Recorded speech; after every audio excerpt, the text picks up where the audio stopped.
Over and over, I've confided in myself. I don't know why I keep trying to figure out the maze inside their heads.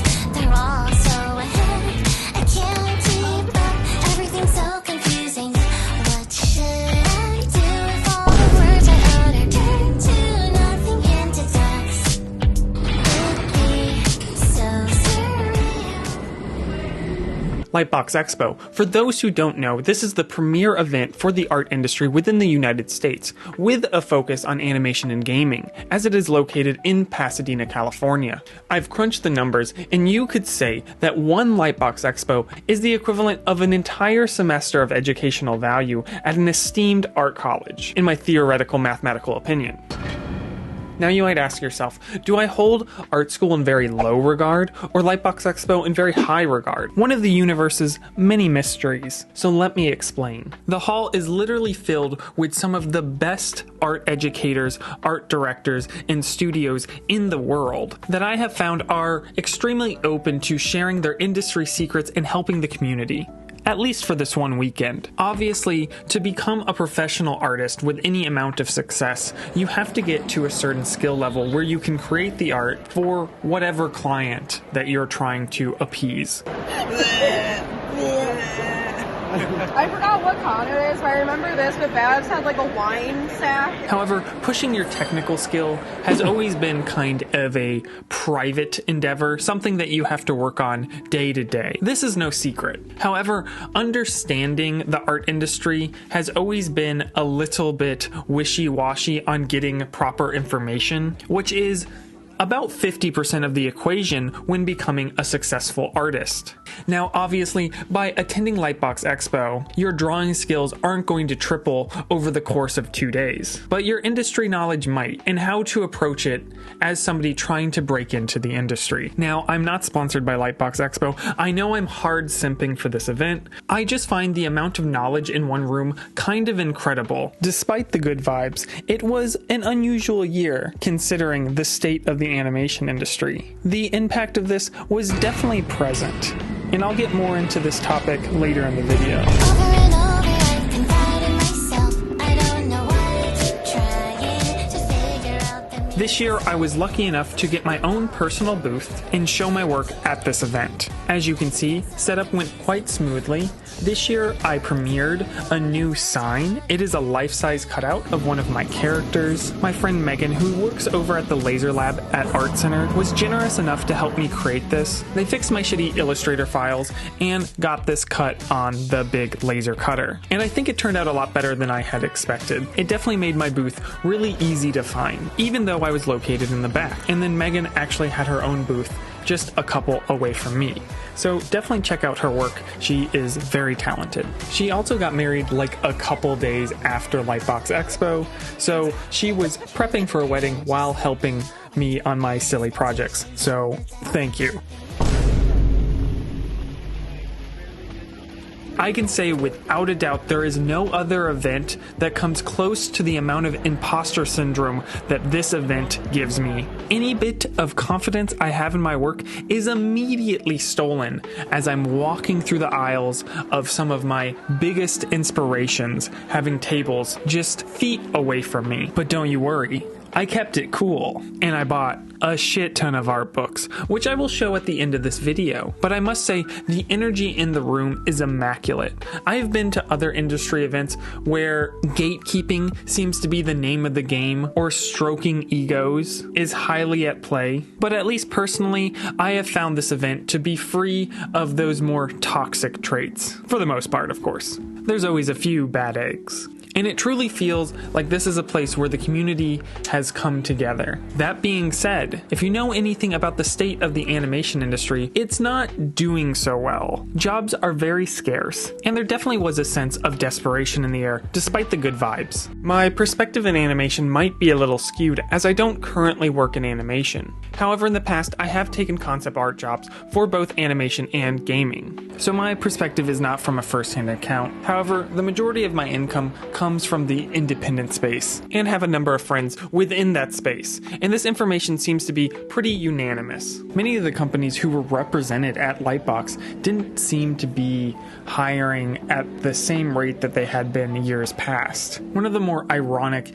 and maybe sad examples of this was, I remember walking past the Sony Entertainment booth. We overheard them talking to what looked like students and telling them to scan a QR code to look at their job postings to apply. Out of curiosity, we scanned this QR code, and on their job board, there was 0 jobs listed. I'm unsure if they just didn't know what to say to students, but to be actively pointing to a job board that has 0 listings kind of sums up the state of the art industry in LA currently. Now, this seemed to be a common thread between many of the studios represented at the show this year. Now, most companies had 1 or 2 listings posted at least, but some of them were not art related. Now, to these studios' credits, most of them were still doing portfolio reviews and giving advice and still being an asset to the community. But this certainly makes it a lot harder to actually land a job from attending this event. I remember the first year I attended Lightbox Expo, I was not job hunting, but multiple offers seemed to find their way to my booth. And now I did still receive 1 or 2 this year. However, these were not studio related positions, unlike the prior year. But it was clear the amount of available jobs was much smaller than it has been in years past. Obviously, the state of the animation industry is a very complex topic, one that I do not know if I am qualified to discuss, but I will do my best in giving you a summary of what's been going on, so you might have a better understanding of how this might affect the future market. Members here in LA of the Animation Guild are facing unprecedented unemployment rates, despite animation overperforming in viewership and merchandise sales. The Animation Guild is currently in negotiations for better wages and other things like AI protection. Despite the popularity of animation, many shows and projects have been canceled in recent years. Sadly, this has led to a mass amount of unemployment and layoffs within the art industry. There has been recent talks about many of these studios potentially outsourcing to other countries to avoid paying fair wages and other demands that the Animation Guild might have. So although some have pushed back on these negotiations in fear that the entire industry will be outsourced, the sad truth is that with rising costs, especially in LA, where many of these studios are located, current wages are already not livable, especially for an industry that requires such a high level of skill. My hope is that the Animation Guild can achieve their goal and better standards. I find the pushback a little silly, as the strategy of keeping animation jobs within the state by keeping wages low doesn't really make sense. If they're not paying livable wages, why would I care if those jobs stayed? They're not livable. LA has some of the most skilled animators in the world with some of the best experience. If you want these projects to be successful and done at a high standard, I don't see it being realistic to outsource all of them. The studios need the animators more than we need them. Even if some jobs do get outsourced, at least the ones that remain will be livable, and hopefully this will set a standard for the future. And perhaps other unions will adapt this too throughout different regions and countries. In summary, people with decades of experience within animation are struggling to find work currently. So imagine if you were a student who just graduated trying to get hired at a big studio. Prospects aren't great right now. Obviously, a couple years ago, animation was booming, and I don't know what the future holds, but there is clearly demand for animation from audiences. So that's my quick, uneducated summary of the situation. Now, that being said, Lightbox Expo Day 1 went really well, at least for me. I ended up having an exclusive print. I printed 100 copies and they were gone in the first few hours. So on the selling side of things at the show, pretty good. I can't tell you what I wish for. What did you wish for? I can't tell you. But what did you wish for? Got a mustache.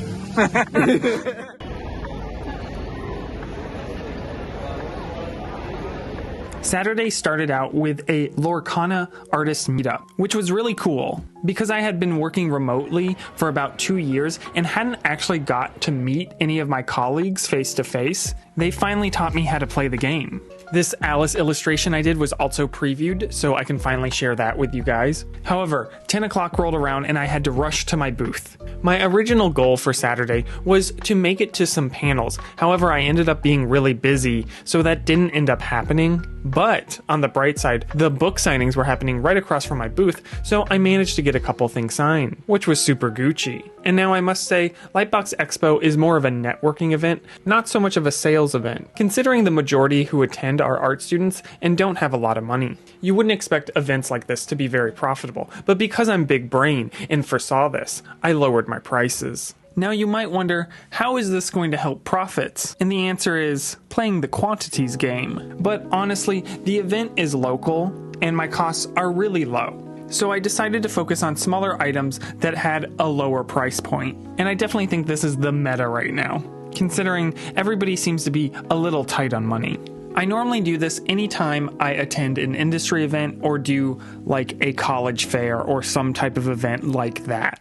And it doesn't help that all these unemployed, super talented animators are selling their prints for the first time at like $5, $10. So I didn't want to get shown up by these noobs. These guys don't know their worth yet. They've been undervalued by these animation studios for a bit too long. So I would say another very successful day. The expo hall closes around 6. However, on Saturday, they had the Concept Art Awards. They do this once a year, and last year, I got nominated for one of my character designs. However, not this year.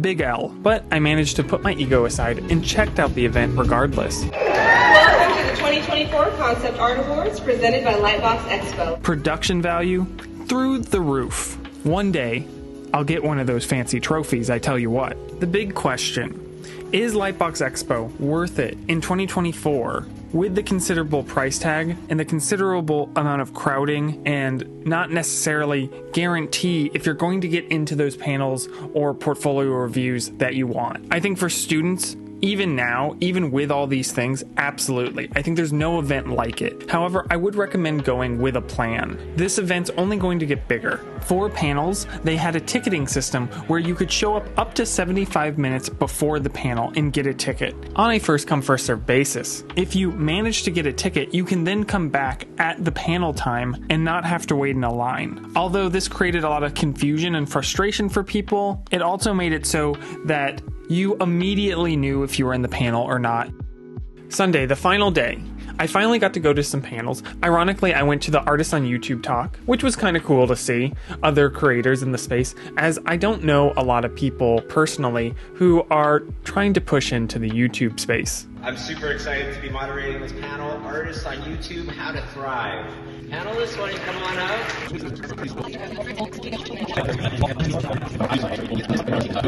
Yourself and putting out content that people like to see, they know where the subscribe button is. Now, after that, I did my shopping. Let's take a look. Okay, I spent a lot of money. So let's go through all of these. Let's start off with the Bakery Dragon. This is by Devin L. Kurtz, friend of the pod. So I got that signed over at her booth. Super excited for that. This is actually her first book that she not only illustrated but wrote as well. So this is 100% her work, concept to finish, and it is super cute.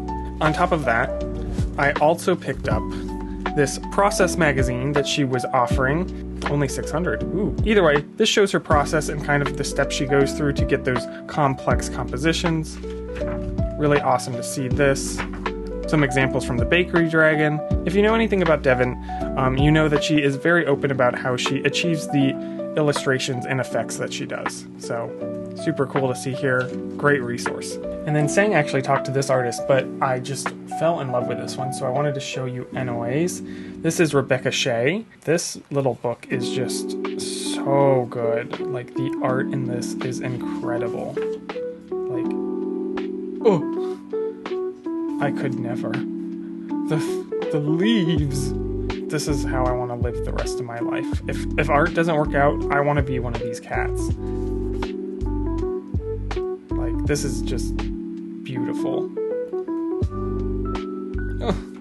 Anywho, so very happy to have this little book in our collection. And now one of my very favorite artists who was at the show, Carol, I ran to their booth like pretty early on, day one, and they did this little sketch. But I just love the way they depict characters and kind of the world building and like carefreeness of everything. It's just so beautiful. So very excited to get my hands on this one. This book also came with these little foldables, which is super cute. So, super happy to add that to my collection. I also picked up this standee from them as well, because I could not resist. And then, of course, I had to go get a book picked up from James Gurney, who is a huge inspiration of mine. I just absolutely love Dinotopia and have followed his work for a long time. So I actually already have his other 2 books, which are these 2 here. They are must-have learning tools.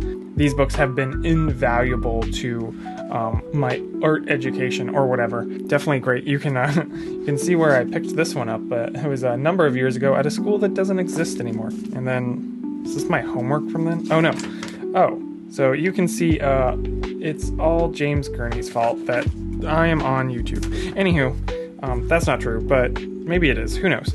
But these are great, so definitely get your hands on these. You can see that he built a lot of miniatures to get the exact lighting as reference for his paintings. I got to see a couple of these in person a number of years ago, and they were just incredible works of art, just like his paintings. Yeah, you can see it here as well. But this was the other book that I did not have that he was offering at the show.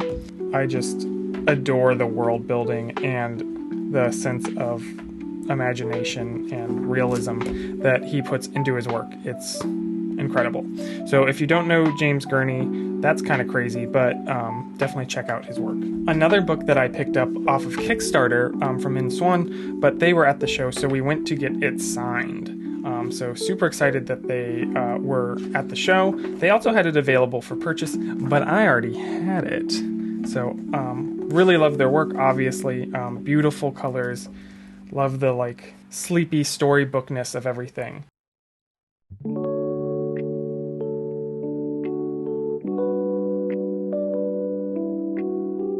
Just everything about it is so good.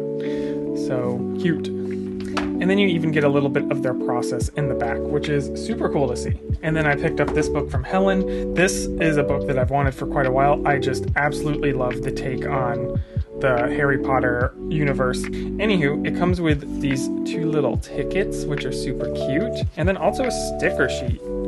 So that's awesome. Always love the extras. Got it signed, of course. And it's just absolutely beautiful work.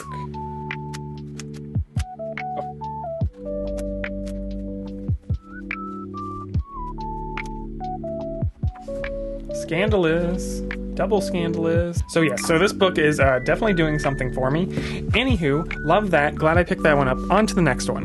And then the next artist was at the same table. So a banger of a table. Very strong. Both artists were incredible. This one, I wasn't actually familiar with their work beforehand. We also picked up this print, but it is just stunning. I really love the aesthetics of everything. I am unsure where their name is. Oh, I wonder if it's Louis or Louis. I'm unsure. But either way, I'll put their handle on the screen.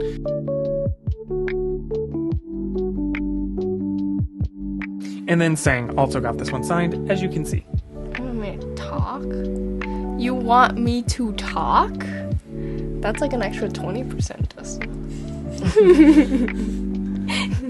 So this one, our friend walked by our booth and she showed us this and I was like, guess we gotta go find this booth because that's super good. It was just like a scan of her whole sketchbook. She just draw like this. Yeah, she just draws she like just this. draw like this.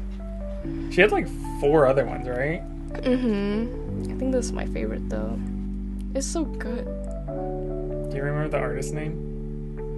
Is it not on the book? It's not in English. It was in that row. Google Translate? Yeah, we'll put it on the screen. No, it's in English. Oh, is it? What is it? Nishimono?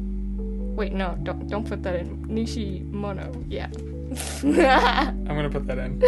Also, it's on screen. Okay. Super cute Japan, because, you know, we like to go every year, so we gotta, like, buy a book about Japan. And I like landscape, and these are super pretty. Nice color and stuff. I know she have, like, a few other ones. I think I got the first one last year, and gotta get a second one this year. Angela Pan. Is there no other? She really should have it on the front. We'll put it on the screen. Yeah, a lot of them don't put their names on the front. Yeah. I don't know. Anyway. This one's Irie. I asked her to sign it, and then we started talking. So she just wrote to Sang and never signed it. She signed mine. No. Unfair. Unbelievable. So good, though. Yeah, I love her books. I picked one up like 2 years ago, and it's like one of my favorite books ever. Oh yeah, that one was really cool. Let me see if I can go get it. You talk while I'll be back. It's in my room. Yeah, I know. You know where to find it? Here's that one. Aw. Like, Ugh. everything about this one. Like, look at this. So good. What? When do I get this good? You're born to get this good. Something. I have to believe it's hard work, right? There's no reason to continue. Anyway, yeah, so picked that one up 2 years ago. One of my favorite books. Happy to get Does she still have it?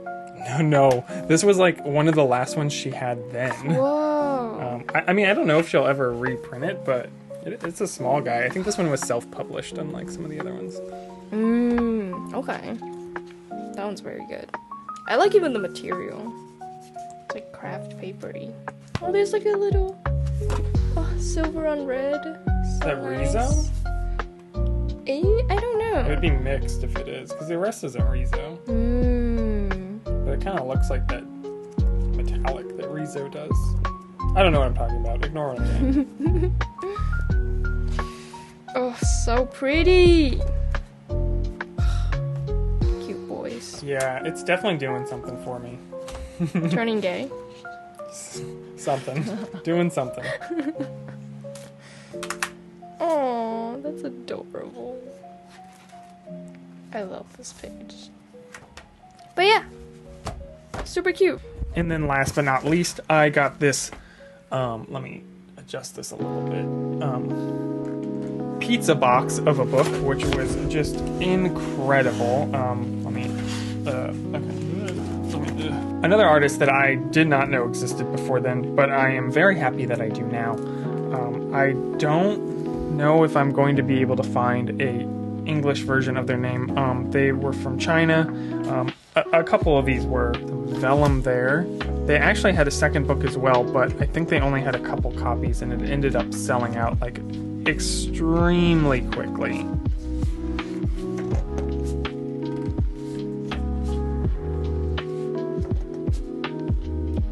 It was kind of funny because the artist either was too shy to really talk to people or wasn't good at communicating in English, and their helper was like really hyping them up. They were like, best artist in China like ever, and I was like, yeah, I'm sold. You've won me over. So we picked up this one. Very happy to get this. So yeah, so that is my haul for Lightbox Expo 2024. Didn't buy too many prints. I kind of really focused on art books as I'm running out of wall space and I love books. So that's just why that ended up happening the way it did. Now, I know a lot of people didn't have the same good experience at Lightbox Expo that I did this year. And a big part of that is my goals are different. People are desperate to find work, especially in the art industry currently. And that can make this event quite stressful, as work is scarce, and that is just an unfortunate reality of our industry currently. I think if you're wondering if you should attend this event in the future, just to set your expectations. I do think the event is invaluable for a number of reasons, but I would go not with the expectation of landing a job, but its educational value and networking to make friends, not necessarily job connections. Anything else will just be a pleasant surprise. Although I am lucky enough to not rely on studio jobs to survive. And because of this, Lightbox Expo was kind of one of my favorite events this year. And for a lot of reasons, it's because I got to talk to a lot of you guys. But I just wanted to thank everybody for all their kind words and coming up to me. It really made me feel special for the weekend, and I appreciate that. And I know the art industry is struggling currently and is having a rough time, especially animation particularly. So I just want to say, don't give up. There is a lot of avenues within the art world that you can take, even when one aspect might not be running at 100%. I'm actually seeing a lot of animators currently pushing into the convention space and the independent space in the meantime, which is making a lot more competition for myself. We're getting to see just how much talent is out there, and we get to experience their work. So if you're one of those people, I welcome the competition. Even if your hope is to one day return back to, a full-time studio gig, you can definitely make money in this space until then. And I think LightBox Expo specifically, being a convention that really caters to the animation industry, is where a lot of my fellow artists in that field are really discovering that, because it looks like a lot of people who weren't used to making money off of, prints or keychains or whatever, realize that there is a market out there for them and that people actually do want to consume their work. So something to think about. And again, I want to thank everybody who stopped by my booth and really made me feel like the time and effort I put into these videos is worth it. So I will try to keep those coming, and I appreciate each and every one of you for tuning in. Your B-roll cameraman now. You want to see that? Look at that. You see ghost? Not a ghost. Also not a ghost. Still not a ghost. Not a ghost. Still not. Is that a bug? But dinosaur? Boys like dinosaurs. But not a ghost. Not a ghost. Oh, I need this one right there. That's really good. Oh, Puppet Mod. I like Puppet Mod. Ooh,